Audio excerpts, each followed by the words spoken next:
2 months before that, in July, someone from the Secretary of State met with the Taliban somewhere in Pakistan or Afghanistan. And they told them this company called Unocal has a lot of oil in Uzbekistan, in one of those countries right next to Afghanistan. But they want to get that oil out to a port so it could be put on a ship and sent out to the market so they could make money. So they want to run a pipeline through Afghanistan. Taliban said, nah, we don't want that shit.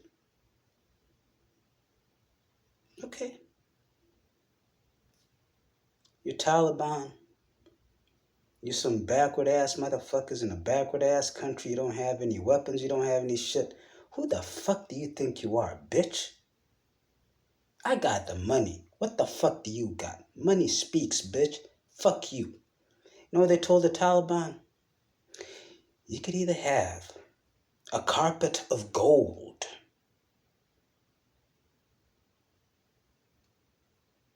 or be buried under a carpet of bombs. September 11th, 2001. Supposedly,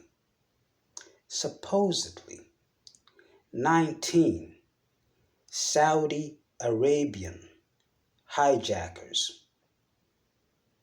Let me say that again. 19 men who were citizens of the nation called Saudi Arabia got on planes,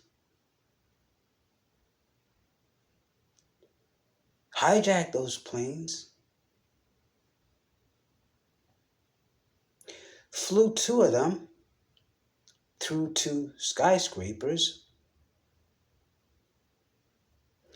landed one in a ditch in Pennsylvania,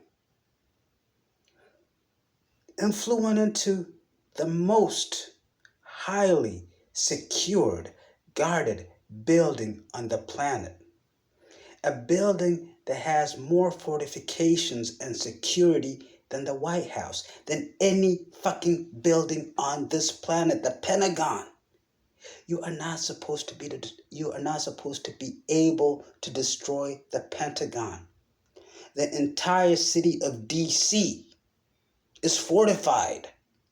People don't know. The entire city of DC is fortified. That's why you don't see any skyscrapers in DC. All of DC is air-restricted space. You have to fly above a certain height to fly over DC. You can't come land directly into Reagan. You have to go around DC, and then your final approach is coming into Reagan. Yet, they flew a commercial airline jet into the Pentagon. These Arabs. Forget the feasibility of pulling it off. Let's say they pulled it off. Let's say these 19 Arabs came out of nowhere, went to flight school, got trained to be a pilot. I'm a pilot. The FAA knows about me from when I started taking flight lessons, because they want to know, who wants to know how to fly a plane?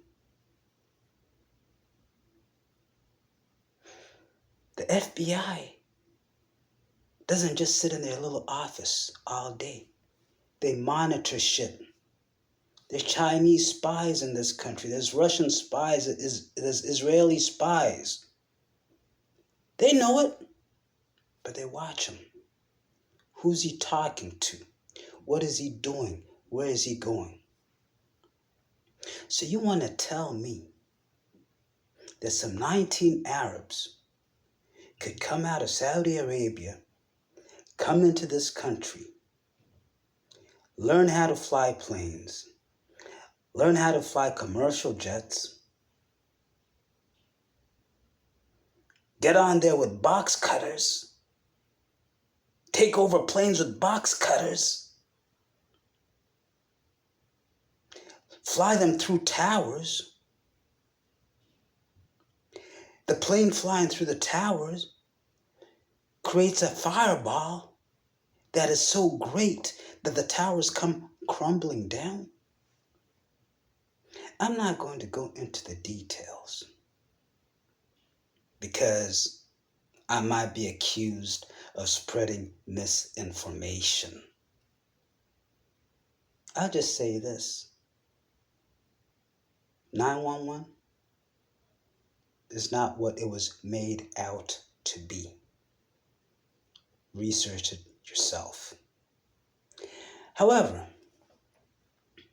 19 Saudis hijacked planes, killed 3,000 Americans. Al-Qaeda, bin Laden did not claim credit for it. As they like to say, bin Laden did not claim credit for that shit. They put it on him.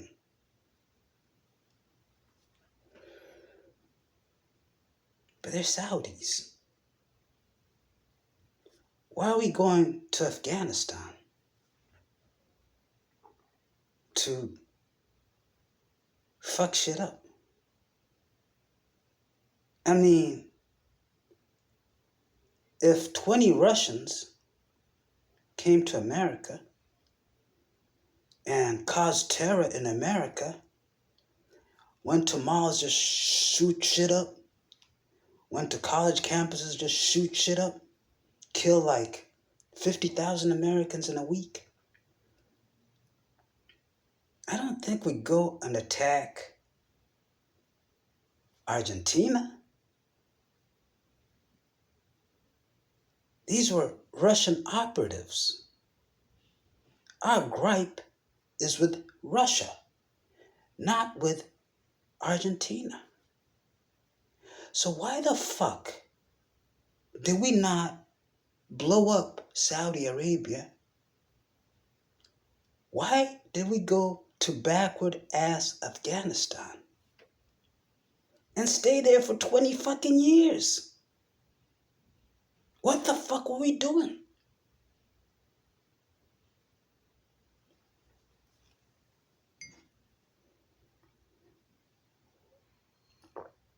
Unocal wanted their pipeline. It was never about nation building. Never was. America is never concerned about nation building. America is only concerned about American interests. And if you don't know it by now, American interests are money. Money. A lot of people get confused. They say, oh, America is going in there to get the resources. But no, we are going in there to create opportunities for American businesses to thrive. Go to Iraq. Who has all the oil contracts? It's American businesses. That's why we went there. Not because of Saddam. Well, in a sense, because Saddam wanted to sell his oil in euros, which is a big no-no. Same thing Venezuela and Iran have been trying to do, a big no-no. Oil got to be sold in dollars. That's how the dollar maintains its status as a global reserve currency. That's how America asserts its influence over the world, because I can impose economic sanctions on you. And what the fuck you gonna do? So, we couldn't attack Saudi Arabia because they're the biggest exporter of oil. and they take dollars for their oil, which helps stabilize the dollar, and they invest heavily in America, in American real estate and American stock market.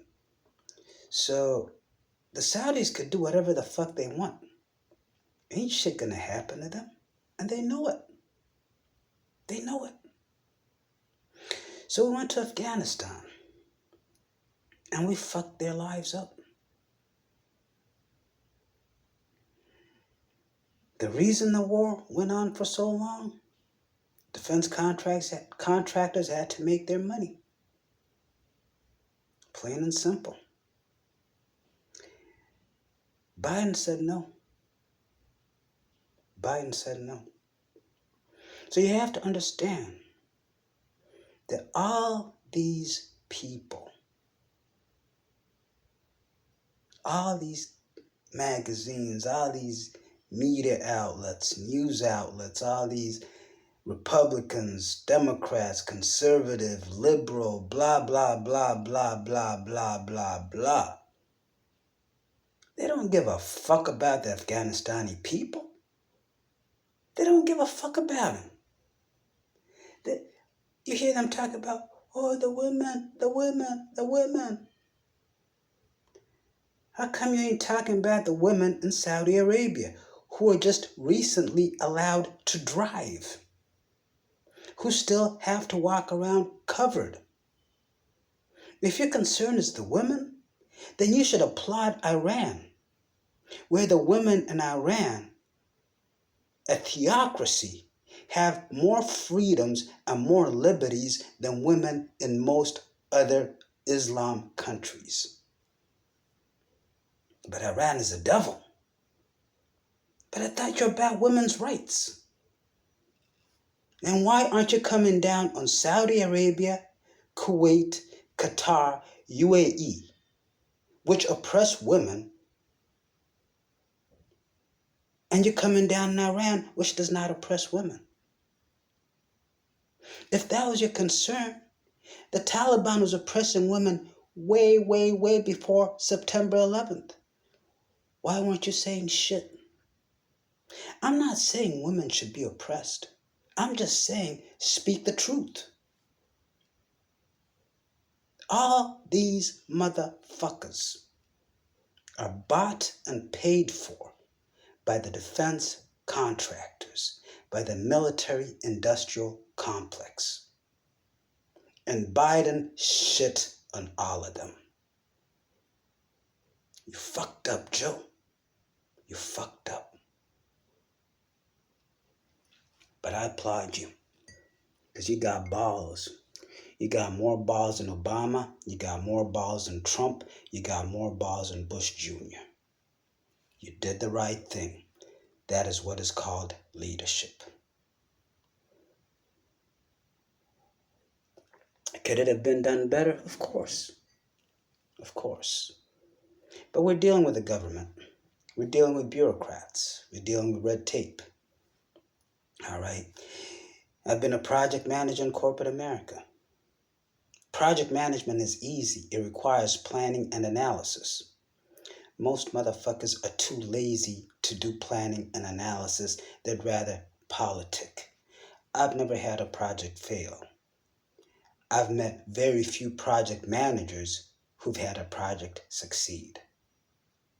So yes, I don't expect adequate planning in the military, in the government. They're inept idiots.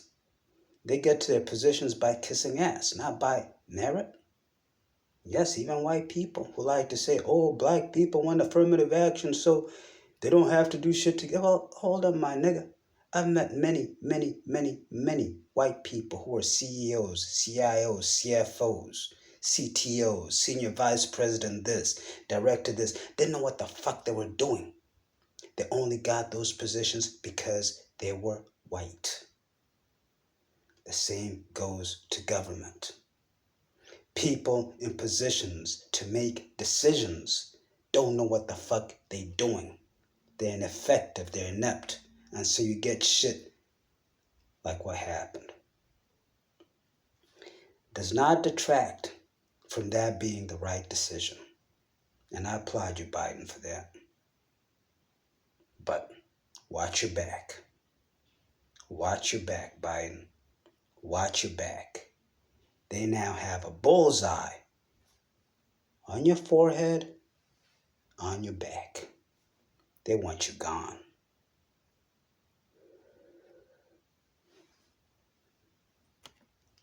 What lesson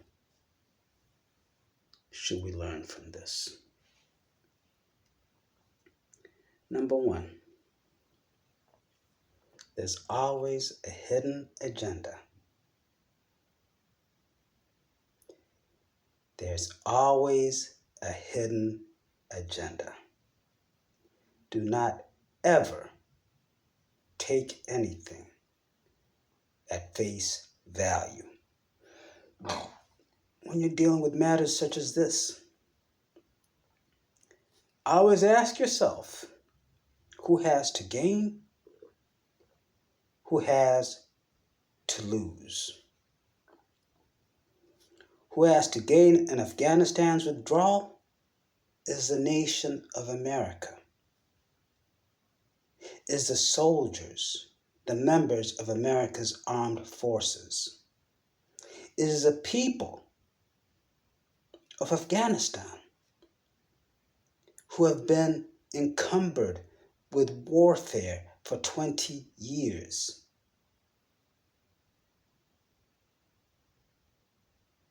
Who has to lose? The defense contractors, the generals, the colonels, the commanders on the ground. Because when they retire from the military, they go work for the defense contractors. The people that were going to exploit the resources in Afghanistan, that were going to build that pipeline, that's who has to lose. Everything. So, number two,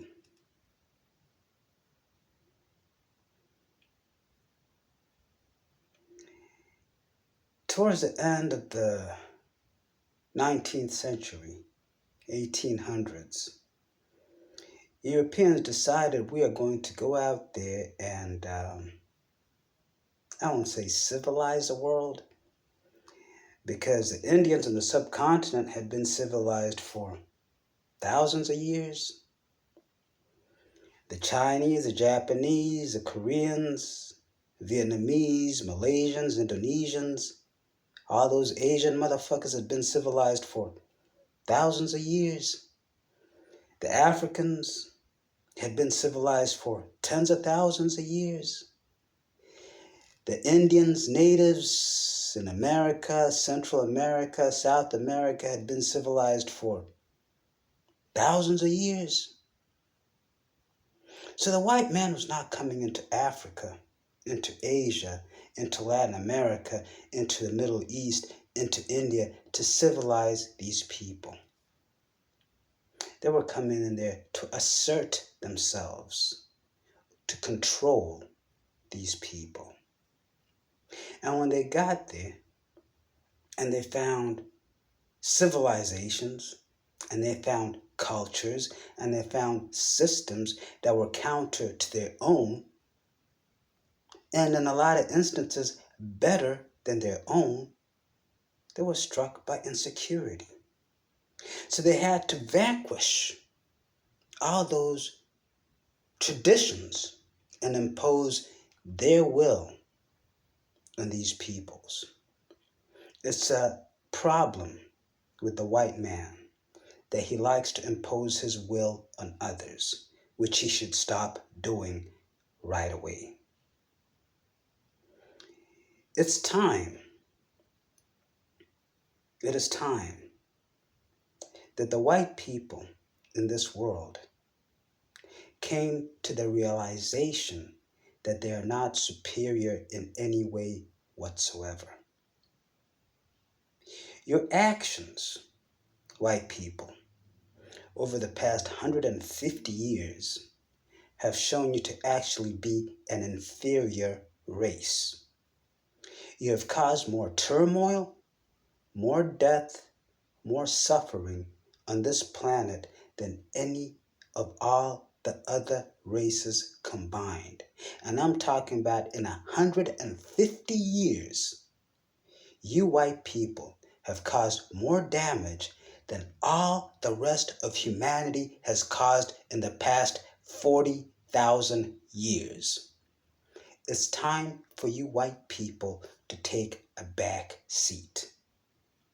Stop trying to go to Arabs, to Africans, to Indians, to Asians, to whatever other people out there that are not white, that don't think like you, that don't talk like you.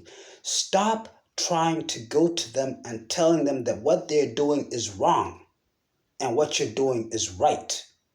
Because you have more problems in your nations than these people do.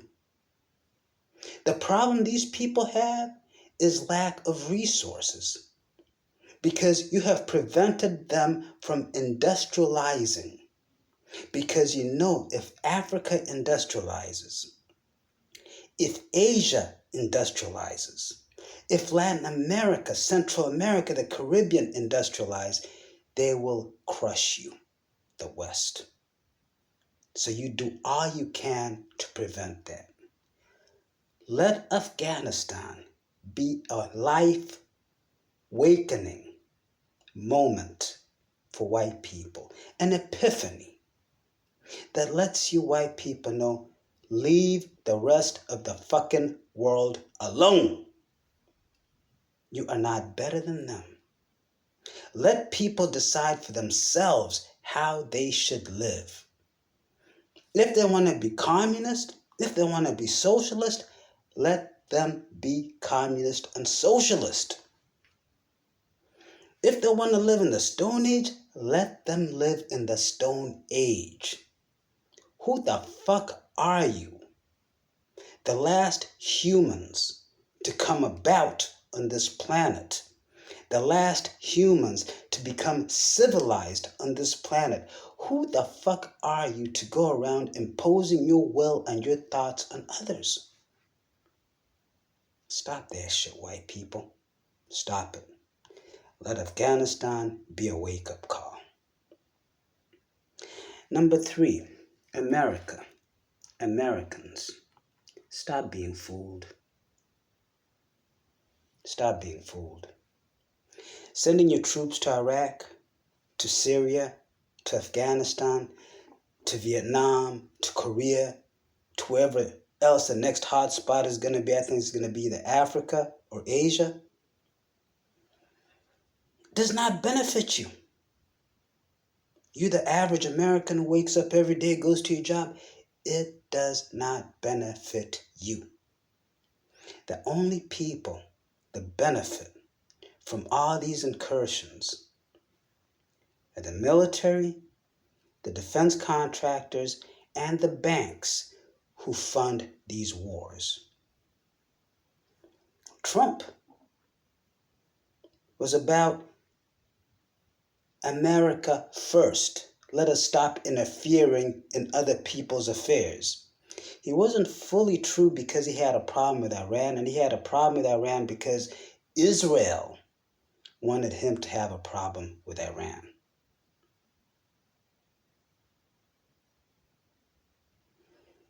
Let's cut off Israel. Why the fuck is some stupid little nation in the desert influencing our foreign policy? Fuck them. All this external interference, external warfare shit, fuck that. It's costing us money. It's making the people of the world hate the fuck out of us for no fucking reason. Because we're not doing it for our benefit. We're doing it for the benefit of the banks and the defense contractors. Fuck them. Tell your congressmen, tell your senators, we want no more foreign wars. Take that 5, 6, 700 billion every year that you're giving the defense contractors, put it in the domestic economy. There's poor people in America who can't eat, who can't house themselves. There's poor kids that want to go to college. There's poor adults that want to go to college. There's Americans that want to improve themselves. Just think what that $700 billion a year could do for these Americans. Fuck the banks. Fuck the defense contractors. America, tell that to your congressman. Tell them America first. Finally,